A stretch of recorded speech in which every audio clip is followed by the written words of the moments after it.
There's a lot of discussion among gardeners as to which is best, peat moss or coconut coir.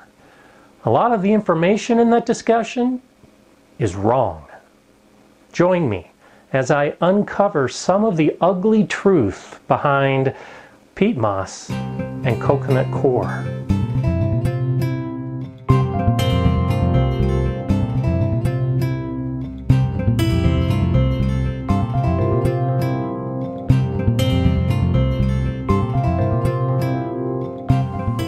Hi, I'm Gardener Scott. It wasn't that long ago that peat moss was the primary ingredient in potting soil and seed starting mixes. And then coconut coir came on the scene and began raising a couple important questions. Which is more sustainable and which is most environmentally friendly? And because of those two questions, coconut coir has taken the world by storm. There are places in the world that actually prohibit peat moss use now and encourage the coir use. But I question some of the information behind those decisions because I think it's become too emotional for many gardeners and they're not aware of what information is accurate and which isn't. Let's begin by discussing just exactly what peat moss is and what coconut coir is. Because I think at this basic level, there's a lot of misunderstanding. So, what is peat moss? Well, it's harvested from peat bogs, or from around the world. Coconut coir is harvested from coconuts. It's that simple. And it's that simplicity that leads to some of the issues, because it really isn't that simple. Let's start with peat. Peat comes from the bogs, and a bog is really just an area of land that is saturated with water.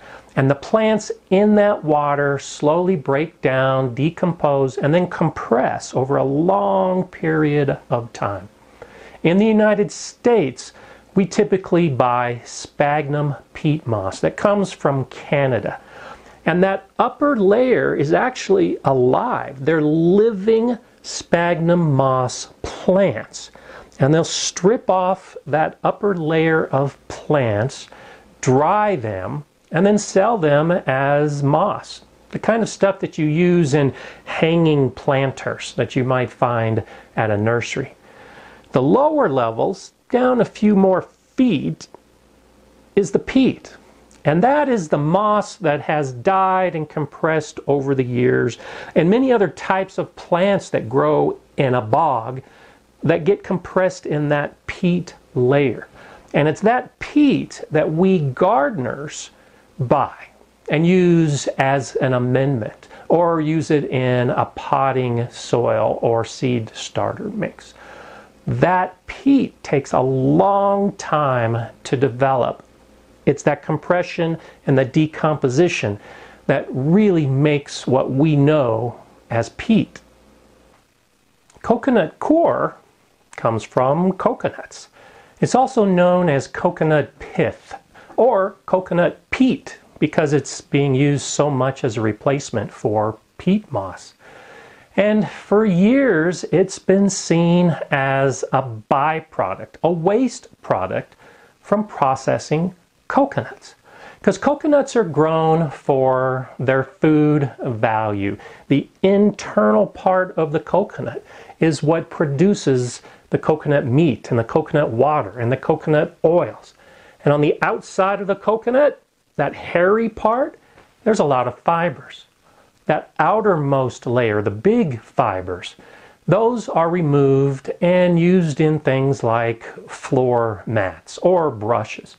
Beneath all those long fibers is the layers of much smaller fibers. And it's those smaller fibers, some of them just the size of dust particles, that are used to make the coconut coir.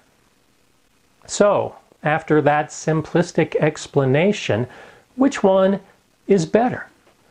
The product that takes years and years to form and then is harvested and shipped to your nursery or home center, or the one that is a waste product from food production and then shipped to your local nursery or home center. Take note right now of which one you think is best based on that simple description I gave, and I'd love to hear later in the comments what your thought is at this point as to which is best. I'm predicting that a number of you at this point think coconut coir is definitely best, but I also predict that a number of you will change your minds by the time we get to the end of this video. As a home gardener, you're probably going to find peat or coir in seed starter mixes and potting soils. There are some large agricultural applications, but for most of us, we find it mixed in a bag with something else. When it comes to amending garden soil, yes, you can use both of those, but I recommend compost. Compost is far better for amending your soil than either peat or coir. So, as we move forward through the video, my focus is the peat and the coir as something we use in a mix and not necessarily a soil amendment. There are a lot of similarities between the peat and the coir. They're both natural. They both come from plants. They both absorb a huge amount of water, which is one of their primary benefits. They're both pretty good soil amendments, and they're both pretty readily available. There are some major differences between the two as well. Peat is quite acidic, and used by itself, it has a very low pH in your growing medium, which is why you will often see potting soils or seed starter mixes add lime, because the lime helps bring that pH a little higher, closer to neutral. The coconut coir, it already has a pH very close to neutral, so it doesn't require any additives when used in one of those type of mixes for growing plants. Peat does have a small nutritive value, whereas the coir has pretty much no nutrition at all. If you've seen videos or read studies that compare growing plants in 100% peat versus 100% coir, you can see what I mean. The plants in coir are stunted, don't grow well, and in many cases die. Whereas plants that are grown purely in peat can actually do pretty well, especially if they're acid-loving plants like blueberries. Blueberries grown in 100% peat can actually do pretty well. Not the same if you try to grow them in coir. Coir has a very high level of potassium, which plants need. But that high level of potassium actually inhibits the uptake of calcium by most plants. Why is that a big deal? Well, there's plants like tomatoes that require an uptake of calcium. So if you're planting in soil that has a lot of the coconut coir, you might have problems with blossom end rot, which is a problem because the tomato doesn't have enough calcium. You won't have that problem if you use peat. I mentioned that both of them are very good at retaining water, which is why they're so often used as a soil amendment or in soilless mixes. The coir can hold about 8 to 9 times its weight in water. Pretty good. Peat can hold up to 20 times its weight in water. Both peat moss and coconut coir come dry, and typically they're compressed because it's just very small fibers and they can be compressed into a pretty small block. This is how you typically will buy the coir, in a compressed disc or some type of flattened compressed block. The peat typically comes compressed in a big bag. In both cases, you're going to have to add water before you use them in any type of mix or as an amendment. With one of these compressed blocks, all you do is put it in a bowl, add a whole bunch of water. It will gradually expand, and then once it's fully expanded, it's ready to add into your potting soil or seed starter mix, or take it out into your garden and use as a soil amendment. Generally speaking, in my area, the peat moss is quite a bit less expensive than the coconut coir, and you can find it in much bigger quantities. So most of the gardeners I know, including myself, tend to use the peat just because of availability and of cost.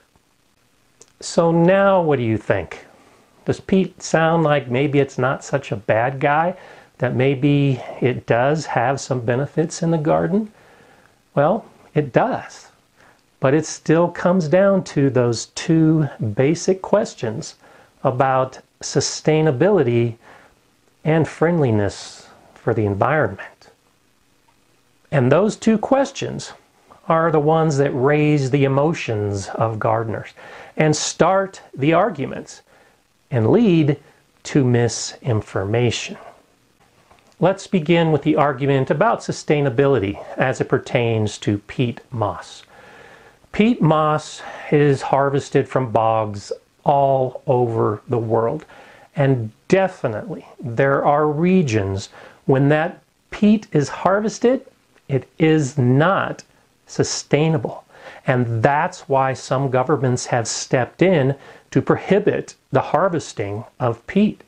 Here in Colorado, where I garden, we have bogs up in the mountains with Colorado peat. You can't find Colorado peat anywhere to purchase in this state because it is not sustainable to harvest it. The same with most regions in Europe, where they're harvesting the peat from the bogs. It's not sustainable. And that's why they're focusing on coir as a suitable alternative. But here in the United States, the argument and the discussion is not that simple. Almost all of our peat comes from Canada, as I said earlier. And if you look at the numbers of how much peat is being harvested and for what purpose it's being harvested, now you can actually be convinced that it is sustainable. Remember how I described how that upper layer of sphagnum moss is alive? Well, all of that moss, along with all of the other bog plants, are continuing to grow. And Canada has huge areas of bogs with those plants continuing to grow. There's so much area of bogs and peat that the Canadian Sphagnum Peat Moss Association says they haven't even touched 86% of Canada's bogs. And they're harvesting a lot of peat each year. But because of that growth, they also admit that they're growing more sphagnum moss, 70% more, than is actually being harvested each year. So the argument can be made that at least in Canada, peat is sustainable. The coconut coir, remember, comes from the coconut, all those fibers. As long as the world continues to eat coconut and drink coconut water and use coconut butter and coconut oil, coconuts are going to be around and they're going to continue to thrive. Coconut plantations are spreading around the world. The coir is a byproduct. It is being used when they used to just throw it away or put it in landfills. So as far as sustainability comes into play, yeah, coir is definitely sustainable because we are continuing to grow and use and process coconuts. I think the heart of the discussion as to which is better, the peat or the coir, really comes down to which is best for the environment. And I first became aware of this discussion when I came across the website Garden Myths that Robert Paulus maintains. And he raised my awareness as to which is really best, because the simple argument does make it sound like coir is a superior product. But I don't necessarily agree with that anymore. Along with the information on that Garden Myths website that Paulus has, I've looked into findings from Oregon State University and Utah State University and Arkansas State University that generally find coir isn't a perfect replacement for peat. It does okay, it's adequate in most settings for a gardener, but peat really is better when it comes to garden usage. And it's that environmentally friendly question that really comes into doubt, because all of those fibers that come from coconuts have to be processed before using. And that processing takes 6 months, and it involves a lot of chemicals. Because, as you might guess, where coconuts are growing, it's hot and it's near an ocean. It's salty. And all of that salt and all of those other things that are thriving in those type of environments have to be removed from the coconut pith before it can be turned into coconut coir. And this is where I feel some of the most disturbing information comes into play, because it takes a lot of water in that processing to remove those chemicals that are being used in the processing. And what regions of the world are doing that processing? Some of the poorest and most undeveloped. It's regions of Sri Lanka and India primarily that have been doing most of the coconut coir processing for years. And it's starting to move around the world to Central America and Mexico. But we're talking poor people that are working in factories processing this coconut coir. And it's very small fibers. Remember, I mentioned as small as dust. It's in the air. Now it's causing respiratory problems in some of these communities. And all of that wastewater from the processing, well, it goes right back into the water that's being used by a lot of these communities. It doesn't sound very environmentally friendly to me. And then it's packaged and it's put on a ship. And then it's shipped over thousands of miles to the parts of the world that are using it. That by itself doesn't sound that bad. And that's usually where the argument stops for those that advocate the use of coir. But once it hits to a port, how does it get to your nursery or your garden center? It's being trucked. And trucking is being used as an argument against peat, and being totally forgotten as an argument against coir.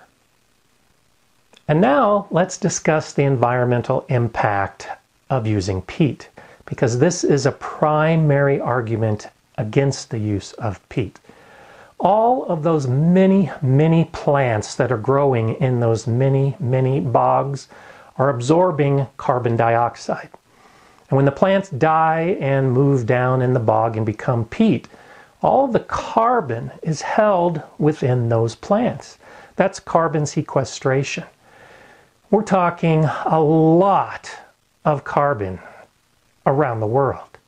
When we harvest the peat and we use it, we're now releasing that carbon back into the atmosphere. and that has been shown to increase global warming. So, harvesting all of that peat from all of those bogs may be contributing to global warming. So, which is better, peat or coir? I don't think it's an easy answer. I've tried to convey as much information as I can for pros and cons with each. I think it really comes down to each individual gardener's personal beliefs.